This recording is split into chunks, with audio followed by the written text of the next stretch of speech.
Hello and welcome to DFS Coach Talk. Today is Friday, April the 22nd, 2022. I am Joe Sarvati, affectionately known as Coach, and I am here to discuss the NBA slate 3-game playoffs tonight, and we will go over some DFS thoughts and plays, a couple of fades in there as well, and then we'll also talk about some prize picks plays. Couple of things real quickly. This podcast is presented by BetUS.com.pa.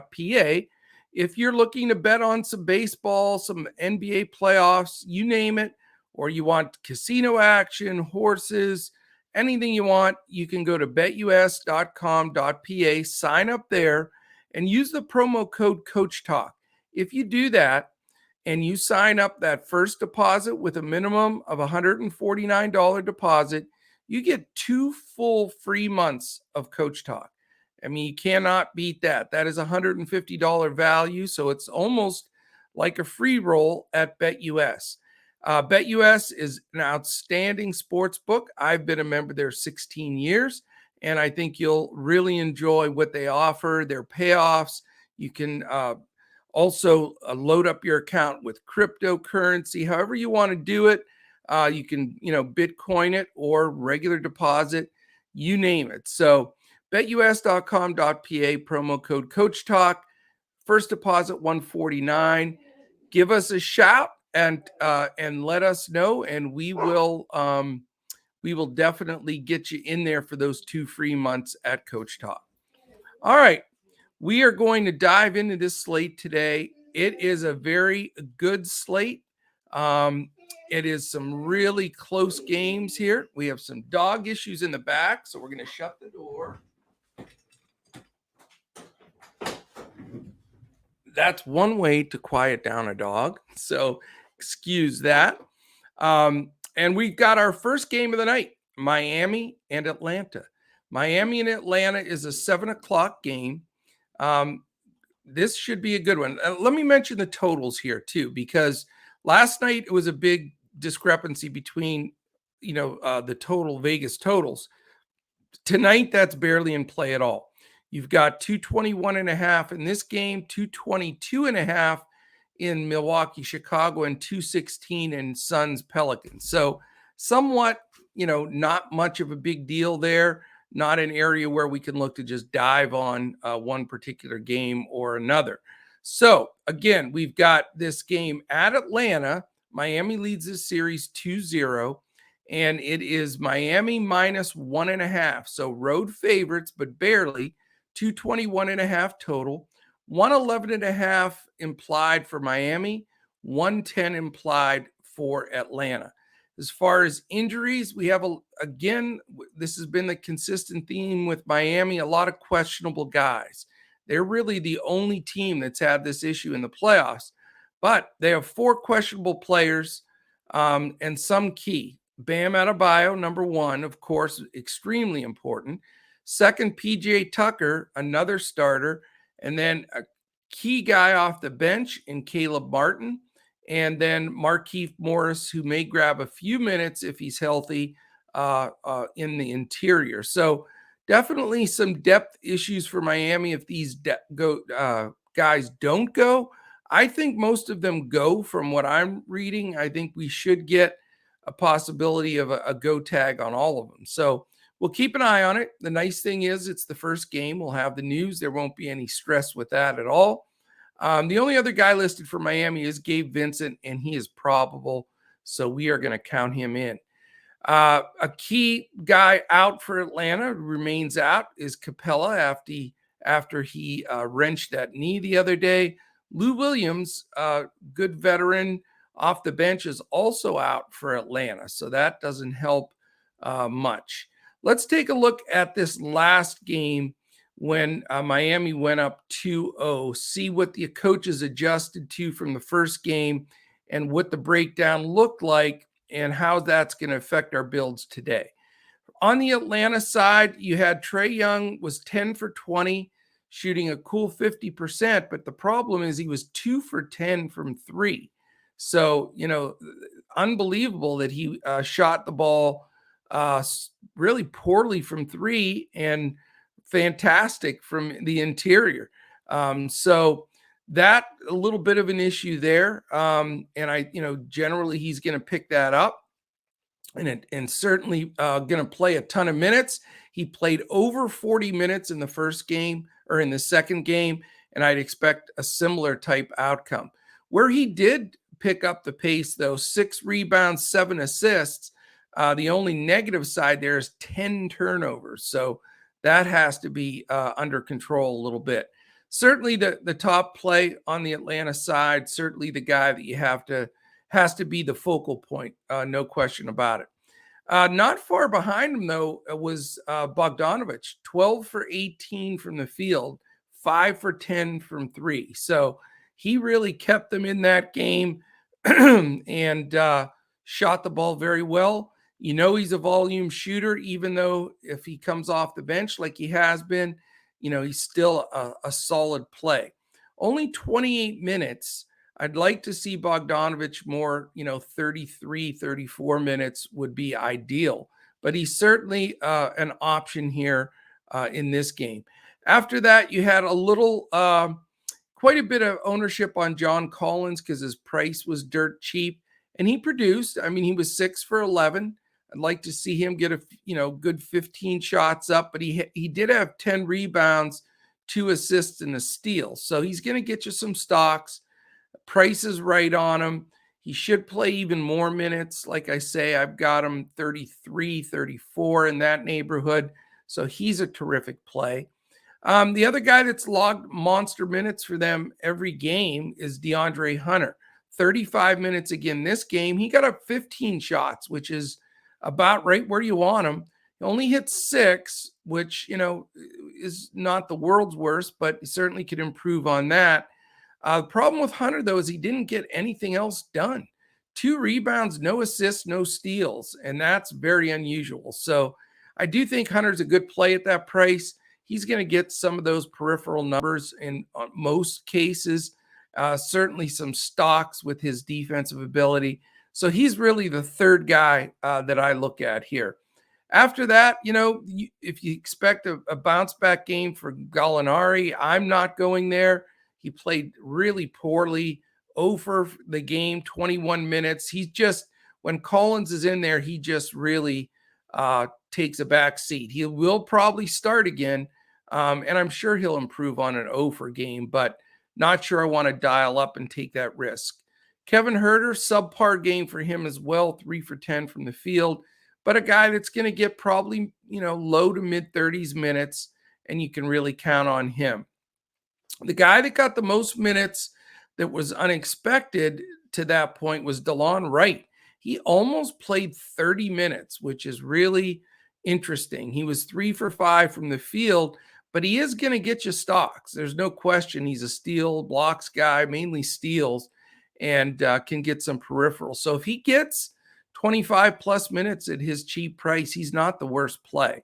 Okongwu I went to, and he was somewhat just and also ran. He did get 19 minutes, which was still under what I had anticipated, but only 1 for 2 from the field with 4 rebounds. So lost a lot of focus there on how, I really did think he'd take a much bigger role with Capella out, but that did not happen. They just stayed small with Collins at center. So Okongwu is going to be off my list. As far as the Miami Heat side, everybody knows it was the Jimmy Butler show. He does show up for the playoffs. He played 39 minutes, had 45 real points, and definitely let a notch out for his playoff run like he usually does. Can't really pick against him anytime. I mean, he's a great play. He's expensive, but he's going to show up for these games. They certainly would like to go up 3-0. And then with, questionable tags on some of the other guys like Tucker and Bam, even more emphasis on Butler. So he'll be on the top of a lot of people's lists for ownership in this game. After that, though, it was somewhat of a crapshoot. Tucker only played 24, Bam 23, Strus 22. Not enough to really make them rosterable to me. We did get 37 minutes from Kyle Lowry and 31 from Tyler Hero. They combined for 7 for 19 from the field. Again, that's not going to quite cut it either. So even though Miami won that game, it was strictly on the shoulders of Jimmy Butler. So I would, you can go right back there and not roll the dice on anybody else here. Let's see what the news is. If we're going to get full run out of a Bam, or you want to get a full run out of a backup that may be starting in a Strus, there are some ways you can go here. Certainly Lowry and Hero deserve some interest as well. So, I will definitely have some ownership here. Definitely spend some money. I mean, ideally, I'd like to go Butler versus Young, me and everybody else in DFS, but we just have to see if that is going to fit with the other salary that we're trying to put together here. But there are some value plays on both sides here, and it could even open up even much bigger if some of these Miami questionable guys sit. All right, let's go to game 2. It is the Milwaukee Bucks and the Chicago Bulls. Miami, or why do I want to say Miami? That's the team tonight. Milwaukee is favored on the road by 3. It's a 222.5 total, 112.75 implied for Milwaukee, 109.75 for the Chicago Bulls. The massive news here is Middleton, a strained MCL. He's going to miss 2-3 weeks. So no more Middleton here for a good chunk of the playoffs, depending on how far the Bucks can get. And that does change everything because he is a strong usage guy, plays a lot of point forward, and does a little bit of everything for the Bucks. So we'll look at that. George Hill remains out, which, doesn't help either. A good veteran guard that can get them some minutes. He is not going to play either. For Chicago, it's just Matt Thomas, questionable. The rest of their guys are in. So a couple of things. What's going to happen with all of that usage from Middleton? I think that you're going to see, Giannis, who's already the best play on the slate. You're going to see his usage and probably his point totals and everything else increase. Not that it, we didn't think it was already high, but, he's got, for example, he's got it under 55.5 fantasy points on Prizepicks today. So, he's obviously going to be probably the highest owned player on the slate. Let's just face it. He logged 40 minutes in that last game. He was 11 for 20, but no Middleton now. And so he's going to need even more shots. 18 rebounds, 9 assists, 1 steal, and 2 blocks. I mean, let's face it, it's the same scenario as yesterday. It was the Joker. Start with him. You have to have the raw points, build around. Got to do the same thing with Giannis. Let's just face it. Who wants to chase 75 fantasy points? I don't. So it's Giannis or bust in this game right off the bat. I do think if, depending on other choices that you have to make here, Drew Holiday is going to be very popular. I think he'll do really well. He'll have even more of the ball in his hands and be creating even more with Middleton out, because there are a lot of times they share point guard duties, and, Holiday will be much more in control of things here. He was 6 for 16 last game, which we know he can shoot better. He had a couple threes, 6 rebounds, 6 assists. So, I expect his numbers to go up. Question is, can you afford them with Giannis? Are you giving away? Is there any negative leverage there by playing both for Milwaukee in this game in Chicago? So I do think he's the obvious choice and the spot to go. There are a few other options that are more affordable. Brook Lopez played a big 35 minutes and was solid, 9 for 15 from the field, 3 threes, 5 rebounds and an assist and a block. So outstanding for his price tag. He could also grab a little bit of that Middleton usage, and I think is a really strong play here.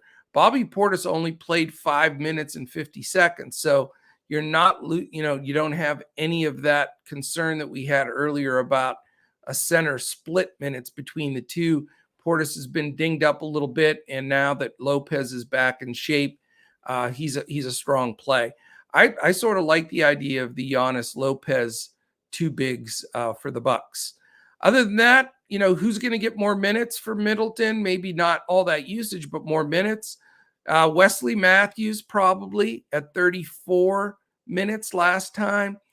Serviceable, but not somebody I'm focusing on. Grayson Allen got 21 and Pat Connaughton 23. Those are the three guys that will probably absorb Middleton minutes, but none of them have me jumping out of my seat. Certainly, a bit of a reach with those guys. I prefer finding a way to get to Giannis, Holiday, and Lopez, or a combination thereof. On the other side of the ball for Chicago, it was the DeMar DeRozan show on their side. 41 real points, big game. I think I talked a little poorly of him in the podcast last time, so he made me eat my words there, that's for sure. But does he respond? He played a big 44 minutes, 16 for 31 from the field. Now that is a playoff game right there. 7 rebounds, 4 assists, a steal, and 2 blocks, just to add on. So fantastic game for DeRozan. Can he, follow that game up with another great game? We saw Jalen Brunson do it last night, game that you knew was his career game. Not that this was a career game for DeRozan. He's another level player, but, certainly can follow that up with something very good. So he would be the number one target. Again, salary is going to be everything here. Vuk, fine game. He really got it done for us. 36 and a half minutes, had 24 real points, 13 rebounds. I think he's a great play again at center. He and Lopez, I wouldn't mind having both in sites where you can have the two centers, and certainly interested there. Zach LaVine has really taken a back seat a little bit here to DeRozan and Vuk. I'd say he's the third banana right now. He did get 43 minutes, which is great, but only got 13 shots up with 1 rebound and 3 assists. So very underwhelming for a guy that's playing that many minutes. Not sure he's 100% healthy, but he's going to get big minutes. A lot of people have been going with Caruso. His price is decent. He got 38 minutes. You give me Alex Caruso at 38 minutes. That's tempting. And those 5 starters, with Patrick Williams being the 5th at 32 minutes, they got all the minutes. After that, nobody got, really double digits minutes. So it's all about the starters. You can go super cheap with a Caruso or Williams and expect them to get big minutes, or pick your poison on the pay up for DeRozan, Vuk, or LaVine. But I definitely will have probably a pay up and a value play here in this game. All right, before we get to the third game, I'm going to give out a couple of prize picks plays that I really like. Of course, it erased my prize picks plays, so I'm going to look right in our Discord, because I posted them there. And by the way, prize picks, if you would like to sign up there, the action is phenomenal. Prize Picks is super popular. It's doing very well for our members, and I highly recommend giving it a try. You also get a dollar for dollar match on your first $100 deposit with them, and it's not dripped in your account. They put it right in. Just use the promo code Coach Talk. So if you're a first-time depositor with Prize Picks, take advantage of that free $100. You cannot beat it. Make sure that promo code Coach Talk is in there. My 2 top Prize Picks plays of the day: Trae Young over 2.5 3-pointers made. No, that's Crash's pick. I'm just joking. Crash's top pick. I'm not stealing it from you, Crash. I know he's listening, saying, "Wait a minute, that's my pick." He took over 2.5 threes for Trae. a real sensible play. I think definitely very doable considering he only hit 2 of them the last game, but took 10 of them. I think you can count him in for more than that. His second pick for Crash is Drew Holiday over 21.5 real points. He sees Drew really picking up a lot of that Middleton slack, and that's the direction he's going to go. I do like Drew picking up a lot of that slack as well. I'm going to use him as an over PRA as my second favorite pick. It's 35.5. And like I say, I really like that because I think you're going to see his assist ratio go up with Middleton out. He's obviously going to have to score a little bit more. So I think I like his PRA even better than his true points. But I do like both as well. So 35.5 over PRA Drew Holiday. My second is an interesting one. I like Jonas Valanciunas, 2.5 assists over. And the reason I say that is Phoenix, being that it's 1-1, they're going to come out, they're going to defend their lights out, especially without Booker. And I think they're going to run some doubles at Joe Val. And he's a better passer than people give him credit for. If he's doubled or he sees a cut or an open guy, he gets them the ball. I think this could be like a 4-5 assist game for Joe Val. So I really love my favorite pick of the day is Joe Val over 2.5 assists. All right, let's jump back to the task at hand. The third game of the NBA playoffs slate tonight. The Phoenix Suns, New Orleans Pelicans, and all of a sudden, what's going on here? A 1 versus 8 seed. It's tied 1-1. Arguably the best player for Phoenix, and Booker is out.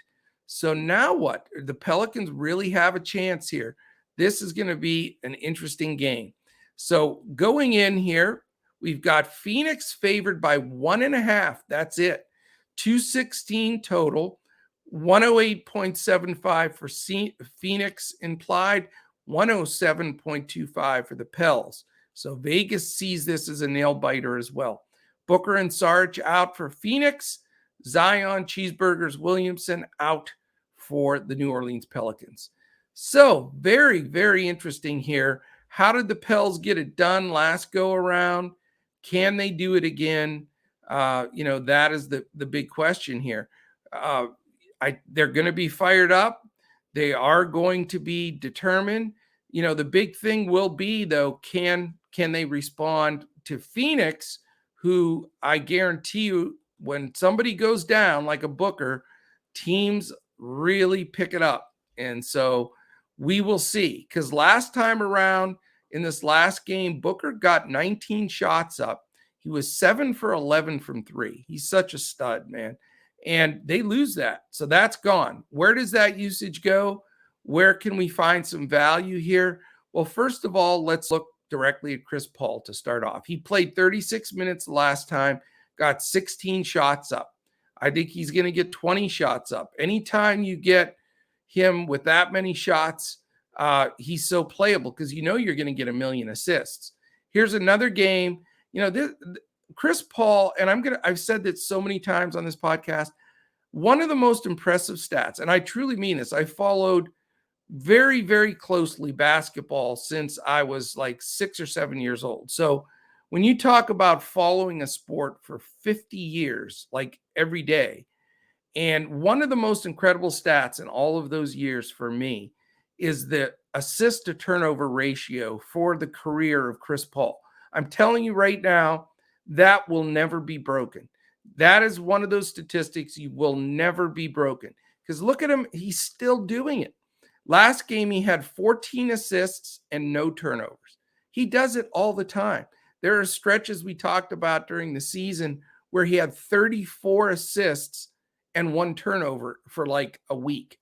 I mean, it's just unbelievable, especially when you see all the point guards now, the Trae Youngs, the Ja Morants with 10 turnovers, 8 turnovers, 7 turnovers. And he's getting more assists than them, even with that turnover ratio. So unbelievable. One of the best players of our time in a position where he doesn't really get enough credit for it, but it's unreal. That's why I do hope he wins a championship here. I really do, because he deserves those accolades.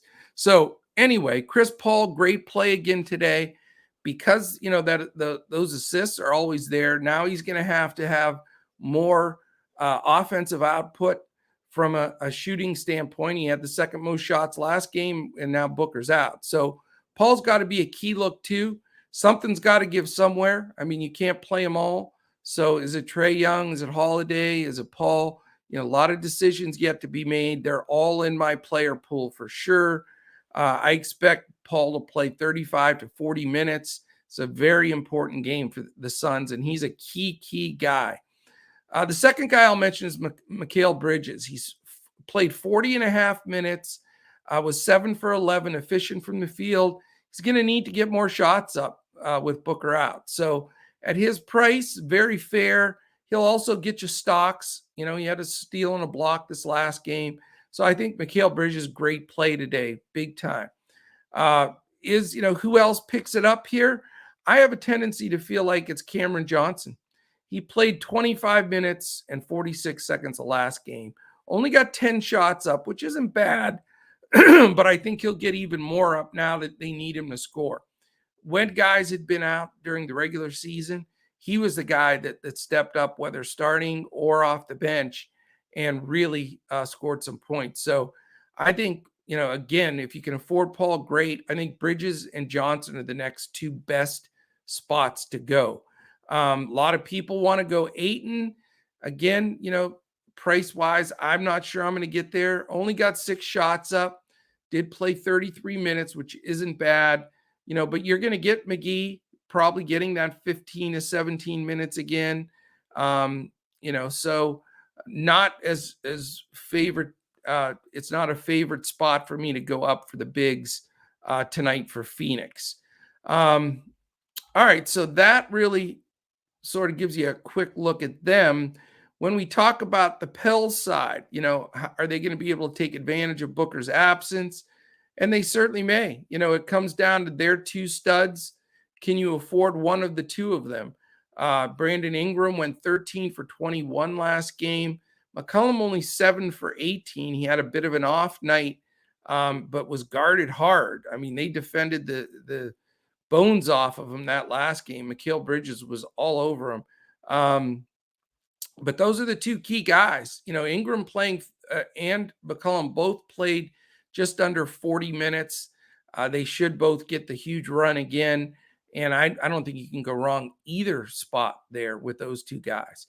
If you can't afford it and you need to go on the cheap, who led the Pels in minutes last time, and I expected it, Herb Jones.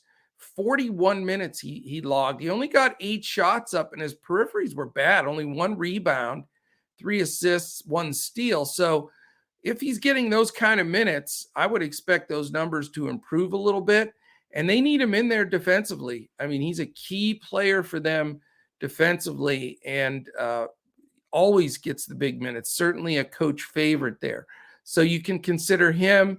A little concerned about the rest of the guys, though. You've got huge splits between Jackson Hayes, Jonas Valanciunas, Trey Murphy, Larry Nance, and Jose Alvarado. All of those guys between 17 and 20 minutes. Can you get there with any of them? You sure can, but it's a risk. And I don't see any of those guys getting the 30 minutes. There's enough value with some guys playing 35, 40 minutes in some of these games that I'm not going to go as deep into that Pels bench.